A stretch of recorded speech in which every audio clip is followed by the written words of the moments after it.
In today's episode of Spirit of Innovation Arts Across America, Hemet, California is open for business as it leaves the past behind. There are many great possibilities in the city of Hemet. The California primary is coming up, and voters' choices will have major consequences. We need a governor who knows how to bring us together. Plus, a visit to a collector's paradise, and a look at the joys and challenges of motherhood in Community Roundtable. Spirit of Innovation Arts Across America, award-winning TV show with your hosts, Diane Strand and Scott Strand, the co-founders of JDS Studio and nonprofit JDS Creative Academy, bringing together award-winning programming with education and training. This cross-collaborative production brings you impactful stories, creative voices, and good-to-know Southern California information you need to know. Spirit of Innovation Arts Across America starts now. Welcome to Spirit of Innovation Arts Across America. Around here, May is known for warmer weather, blooming flowers, and several transformative holidays. Speaking of transformation, the City of Hemet is undergoing big changes with innovative approaches to economic development. The City of Hemet, located in Riverside County, west of Palm Springs, was incorporated in 1910. One of its earliest claims to fame is being home to America's longest-running outdoor play, Ramona, now in its 103rd season. Hemet also hosted the Farmers Fair of Riverside County for over 40 years, and the Ryan School of Aeronautics, which trained flyers for the Army Air Force during World War II. In the 1960s, the city became known for its residential neighborhoods and retirement communities, and many years of economic growth followed. But then in late 2007, the city was hit hard by the recession and struggled to recover. Economic development had been non-existent for the city of Hemet for over 15 years. Prior to my arrival to the city of Hemet, pre-2024, Hemet had a reputation or an outside image that it was not open for business, that perhaps crime was above the federal and state average. But we had an innovator, our former city manager, Mark Prestwich, who brought me on board and created economic development once again. Benigno Sandoval, Hemet's Economic Development Director, has focused on driving economic growth with a full slate of innovative initiatives. One of the biggest wins that the city of Hemet has had in the last 2 years of my arrival is writing and publishing the Hemet Rises Economic Strategic Plan, where we came up with 32 initiatives, a roadmap to guide the city on initiatives that we would like to accomplish. The 32 initiatives have guided us and will guide us for the next 10 years. It's going to be revamping our downtown, new grants, never forgetting about our Hemet Auto Mall, bringing in breweries, bringing in the botanical gardens, film, and up to this point, all 32 initiatives have either been started, they've been touched, or they've been completed. In addition to Hemet Rises, City Hall and City Council came together. We rallied up the troops to come up with different grant opportunities, such as the Downtown Kitchen Grant, where we have funded 3 brand new businesses to come into our downtown and stimulate our local economy. We don't want our auto mall being courted by any other cities, so we have offered an incentive where we will give a certain percentage of our Bradley Burns tags to make sure they upgrade their facilities for up to $10 million, or bring in a new dealership for $30 million. The Commercial Facade Improvement Program, Council has appropriated over $1 million to enhance our commercial facade in downtown and our outside perimeter. Supporting this ramped-up economic development is Hemet's growing population, as residents from nearby counties move in, seeking a more affordable cost of living. To purchase a home in LA or Orange County, I like to say you need an arm and a leg and probably more. But in Hemet and Southwest Riverside, you can still make a livable wage and purchase your first townhome, condo, or house. We're bringing in over 4,000 new homes into the city of Hemet in the next 5 years, increasing our population by at least 10,000. With the city's growth plans firmly in place, Benigno wants to make sure Hemet is set up for a wealthy future. There are many great possibilities in the city of Hemet, not just now, but in the next 10, 20, 50, and 100 years. My goal would be to make Hemet a prosperous place, to leave it to the next generation to continue the vision. But prior to me getting to that point, I want to leave our house in order so they can get that beautiful ship and guide it to the horizon. That's my role and that's my job. California's mid-year election will be held on June 9th. It's referred to as a jungle primary because voters can choose any candidate on the ballot regardless of party. The top 2 vote getters in each position will move on to the November election. Drawing a lot of attention is the primary race for governor. While ballots show a long list of 61 candidates, only a handful are major contenders. They are Republicans Chad Bianco and Steve Hilton, and Democrats Katie Porter, Tom Steyer, Matt Maha, Xavier Becerra, Antonio Villaraigosa, and Tony Thurmond. I caught up with Tony Thurmond for a quick interview when he stopped by our studio. Have a look.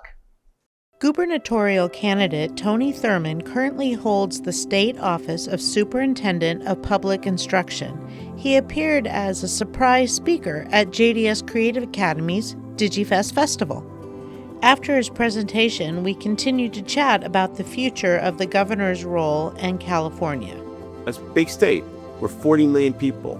Our needs are different, and in many ways we are diverse, but I think that makes us stronger, and we need a governor who knows how to bring us together and work on the things that ultimately we all need. Housing, a good job, access to health care. Right now, politics is about as divisive as we've ever seen. I have tried to be a leader who brings people together, and that means listening to people. Small businesses that are struggling, Californians who don't have jobs, how do we support you in getting a good job?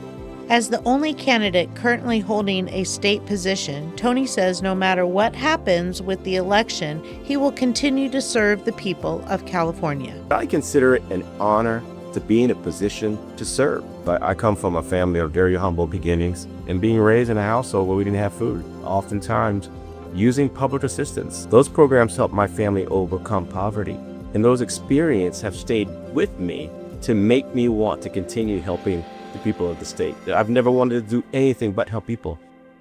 In addition to the governor's race, voters will be asked to choose candidates for Congress, the state legislature, and a slate of statewide offices, including insurance commissioner and treasurer. And if you're mailing in your ballot, they need to be postmarked on or before June 2nd and received by county election offices no later than June 9th. If you prefer to vote in person but don't know your polling place, there are several ways you can find out. You can go online to the Secretary of State's website at voterstatus.sos.ca.gov or call the Secretary of State's hotline at 1-800-345-VOTE, V-O-T-E. You can also check your county's voter information guide that came in the mail. But whether you vote in person or by mail, the most important thing is to get the ballot in and make your voice heard. It's time for our Community Roundtable segment, where we enjoy in-depth discussions with community members who have unique perspectives on business and life. In honor of Mother's Day earlier this month, we invited 2 women who not only are amazing moms, but also very involved with community advocacy and nonprofit volunteering. Tracy Nusbaum is a stay-at-home mom raising 4 children. Christine Massa, a mom of 3 kids, is a talent acquisition tech lead at a multinational professional service firm. Let's have a look. Welcome to this month's Community Roundtable. I'm very excited because we're honoring moms this month, and I've got 2 amazing moms with me that I know from the community. So Tracy, tell us a little bit about how motherhood has evolved with you from your older kids to your younger ones. The basic part is when you're younger, you're trying to expose your kids to everything. You have a dream in your head of what their life should be. And then the older they get, you realize they're going to have their own dreams and that we're just here, part of the ride. I'm probably just living in the present because I'll look back at pictures now and I can't believe that I missed some of those moments because I was either trying to take the picture or I was trying to make something happen instead of letting it happen on its own. So Christine, how would you say motherhood has evolved for you over your 3 children? I think my mothering has evolved in the sense that 2 ways. One is that I had to learn not to be the architect, rather to be the guidance counselor when my kids were younger, asking them questions, helping them discover. I definitely feel like I've adapted that way. The other thing that I had to realize is that each of my children are very different. One approach that works for one won't work on the other, and how to figure out the best way to motivate each of them. Can you share a moment of when you may have been tested as a parent and how you navigated to be able to support their growth in these challenging times? Christine? I always go back to that COVID period, right? It's time that we all remember, and how crazy it was to keep relationships with your kids while giving them their space. We were at a point where we didn't really know when we should push, when we should back off, and didn't really figure it out until we brought therapy into the family. You know, it's the same as if you were struggling with your batting, right? You'd bring in a batting coach, right? It definitely helped our family. How about you? How have you found some challenging parenting moments navigating through? We're a blended family. We're a multicultural family. And the needs, it's not just one moment. Each need keeps rolling at you all the time in different directions. One, it's being able to identify what the struggle is and how I can help. But the biggest thing for me is that I'm not going to be the one to fix it. And so for me, it's been learning to apologize and really model that for my kids more than anything else, because I haven't been through their exact situations. 2 of my children are Asian. Half of my kids are LGBTQIA+. So it's learning how to hear what needs to be heard. I can recommend changes for one of my kids, and then I can watch. So as we wrap up, motherhood is often described both as demanding and deeply rewarding. What are some of the everyday joys that has made this meaningful for you, being a mom? Seeing what they accomplish is huge. Watching me become good humans, that's a big thing for us. I love that. That's great. What about for you? What are some of your most rewarding moments? It's going to sound dark, but when they can come to me during their roughest moments, because as a young kid, I didn't have that. And to see my kids be at a weak moment or in a crisis or in a call for help, that I'm the first call, is always very comforting. You guys are awesome moms. You do amazing things. I know your kids. I know you from the community. So thank you very much for raising great humans. And we look forward to seeing you next time on the Roundtable. That was very enjoyable and enlightening discussion. Maybe we should do the same thing with Dad sometime. Yeah, I'd be up for that. Moving on, this month's Aryn's Corner, our SOI crew took a trip to a fun place that has one-of-a-kind media collection. Today we're here at Spindles Music Shack in Temecula, California. I hear they have lots of vinyl, CD, and movie options. I really look forward to checking it out. I'm here with the co-owner of Spindles, RJ. So, I understand you've been in business for over 40 years. What was the initial inspiration behind opening up Spindles? Basically, love of music and love of people and that kind of things. What do you think makes a record store experience special compared to just streaming online music? You get the human part of it and you get the physical part of it. Mostly I think it's, instead of online, it's probably the quality of the sound that you get from vinyl compared to the streaming. I mean, it's far above. Vinyl has a deeper, richer sound, and you can't get that online. And people love to just come in and dig in the records and find stuff they've never seen before. Why do you think vinyl records have seen such a resurgence in popularity? This generation has embraced it, and they just come to find their, my generation, Elvis, the Beatles, and the Rolling Stones. This generation, your generation, is Radiohead, Smiths, Bruno Mars, the Marias, all the new stuff, and the kids love to come in here and they just love to dig through it. You have people collecting. Those are the people that come to the record stores and they collect records. And there's people that have 25, 30 records. There's people that have 100, 200 records, and there's people that have thousands of records. It's the collecting and the experience and that you can't get online. What records and collectible items would you suggest to customers? I don't like suggesting because, I could say, I could tell them what I like, But just because I say I like, Beatles' Abbey Road, or I like Cream, Disraeli Gears or something, that doesn't mean they're gonna like it. We're all different. So I could say if they came up with 2 Rolling Stones albums, and they say, which one should I get? I said, well, I prefer that one. I'll just tell you what I think is good. Aside from records, DVDs and Blu-ray discs, what other pieces of media do you collect and sell? Everything you see in the store, VHS. We have a small, tiny section of comic books. I try to have something, it has to tie in with music and movies and all of that. But I have a small comic, I have a small baseball card section. We have some Star Wars action figures. We try to have something for everybody. What would you say to first-time visitors who are interested in starting record collecting? I'd say, you came to the right place. Let me know if I could help you find something. If you have any recommendations on where we should visit, send us an email at info@jdscreativeacademy.org. We're still buzzing over the success of this year's DigiFest and gearing up for the first ever media camp. Have a look. The reviews are in. DigiFest 2026, celebrating 10 years of digital innovation, was a fantastic success. The festival's attendees enjoyed every moment, from the blue carpet media interviews to the digital displays, expert panels, keynote speakers, exciting vendors, and first-class entertainment.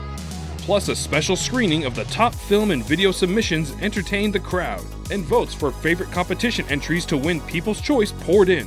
It all culminated at the end of the celebration with Digi Awards, honorable mentions, standouts, and People's Choice Awards going to the DigiFest winners. Want a chance to win your very own Digi Award? 2027 submissions open October 1st. Have your work shown at DigiFest 2027 on April 23rd, 24th, and 25th. Find out more at digifesttemecula.org. Do you want more media attention for yourself or your business? If that's a yes, Arts Across America Media Camp is just what you need. Create digital content, headshots, and B-roll footage that puts the spotlight on you. Join us on July 10th and 11th and make a media portfolio that stands out. Sign up now at artsacrossamerica.org/mediacamp before spots fill up. Our 10-year DigiFest celebration really was amazing, with moments that we'll never forget. Coming up next, our annual Spring Showcase, Script to Stage Summer Camp, and our new CTE Digital Documentary Camp with the Hemet Unified School District, and they're all right around the corner. Here's more. Are you ready? Our annual JDS Creative Academy Spring Showcase is almost here, and we promise it's one you won't want to miss. Join us on May 30th and 31st as our filmmaking and scriptwriting students debut the creative projects they've been working on this semester. Plus, experience 1940s New York like never before as our musical theater class brings you our production of Guys and Dolls Jr. Watch as our backstage class transforms our JDSCA stage with custom sets, props, and costumes. But the fun and creativity doesn't stop there. Our annual improv script-to-stage summer camp is almost here. Under the guidance of our JDSCA team, campers spend 2 weeks diving into improv acting, writing, and backstage production. Summer camp culminates with a must-see theatrical performance of the camper's original production. This year, we also have another set of creative campers joining us. Through a partnership with the Hemet Unified School District, JDS Creative Academy will host a CTE documentary-making digital media camp. These teens will learn the art of filmmaking as they share the behind-the-scenes stories of our script-to-stage camp. There are only 20 spots available in our improv script-to-stage summer camp, so don't wait, enroll today. Go to jdscreativeacademy.org to secure your spot. As we get ready to wrap up, we want to remind you to follow us on social media and subscribe to our #JDSFamily newsletter. It'll keep you in the know about everything happening in the world of creativity and here at JDS Studio. You can find us on YouTube and on our website. We are streaming nationally and broadcasting throughout Southern California on ABC and local regional channels. Please also check out our training participants with their TV shows, radio broadcasts, and the podcast SOI Talk with Scott. Thank you for joining us. We'll see you next time with a new Spirit of Innovation, Arts Across America. Before we go, in honor of Father's Day coming up next month, let's take a moment and check out some art created by dads.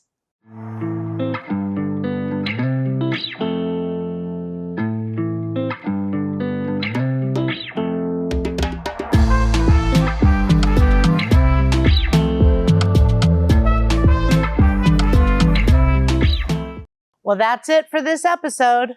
Thanks for tuning in. Until next time, SOI out.